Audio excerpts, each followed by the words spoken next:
So now that you get a sense of what those companies did to become best in class, let me show you the kind of the 3 stages. There's standards, there's best practices, and there's best in class. Here's what standard operating procedures looks like. You'll get a mobilizer that'll raise their hand and say, man, my inside sales team needs to change, or my field team in the UK, we need to grow. So you have a single person that raises their hands, but it's clear that to the rest of the company, this isn't a priority. It's only a priority to this one person's business unit, and they don't even have the authority or the ability to measure this properly.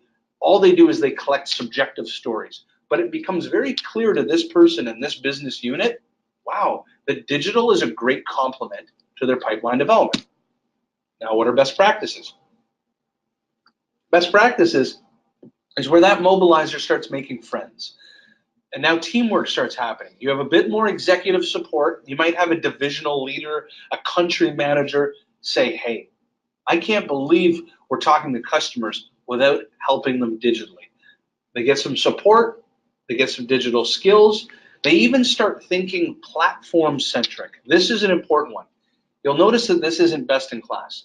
Platform-centric thinking is just okay. The reality is LinkedIn, Twitter, Facebook, Zing, Line, WeChat, WhatsApp, these are mechanisms for data and mechanisms for communication. They are not social selling. Great companies are not platform-centric. They're process-centric, and they use platforms to execute sales plays. So a best practice is they start thinking platform-centric. They go out and they buy LinkedIn Sales Navigator. They try to weave it into their sales process. And then objectively, they start collecting some data on behavioral change. You know, LinkedIn social selling index scores go up. You see the reps start sharing content. You might book some meetings. It's in your CRM. Great. But here's what best in class looks like. Digital is just selling. It just becomes the is of how you sell.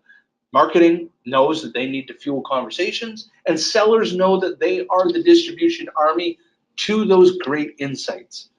They leverage learning behavior. They actually don't just track a lagging indicator, which is CRM pipeline, or a current indicator, such as behavioral change, like actions and activities.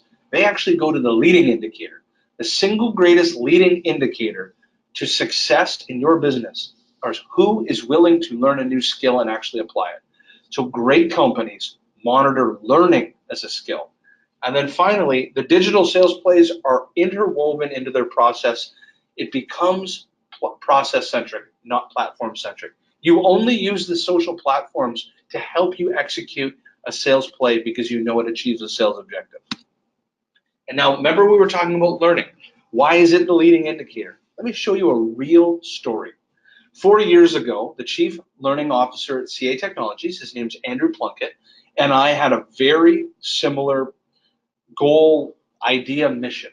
I'm a big believer that those that are willing to learn a new skill and actually apply that skill in the market are going to outperform their previous self and their peers in their competition. It's like in school. Those kids that sat in the front of the class and actually raised their hand, that's kind of like a learning behavior, were more likely to, when you had quizzes and assignments, do very well on those quizzes and assignments, and ultimately got into the best schools, which is the lagging indicator, because learning translates to action into outcomes. Well, here's what CA did. They took the social selling program, and what they did is they had a bet with themselves, and they said, we're going to monitor every seller around the world that actually becomes social selling certified versus those that give up and quit. Because guess what? Sellers do quit. And we're going to monitor them over 6 months and see how they do. Well, guess what happened? The sellers that actually completed a certification on social selling created 38% more revenue and 55% more pipeline. And you know what? I actually think it has nothing to do with social selling. It's just yet another skill to demonstrate to you as leaders that the right people you want on your team are those that are willing to actually learn a new skill and apply it in the market. And what they did is they just used social selling as a litmus test to be able to determine if that's true or not. So I highly recommend that all this social selling empirically has proven to drive pipeline, no question. But how are you going to make that happen? You got to give them the skills, and you got to measure who's willing to take those skills to another level and actually turn it to action. And that's where the success will be.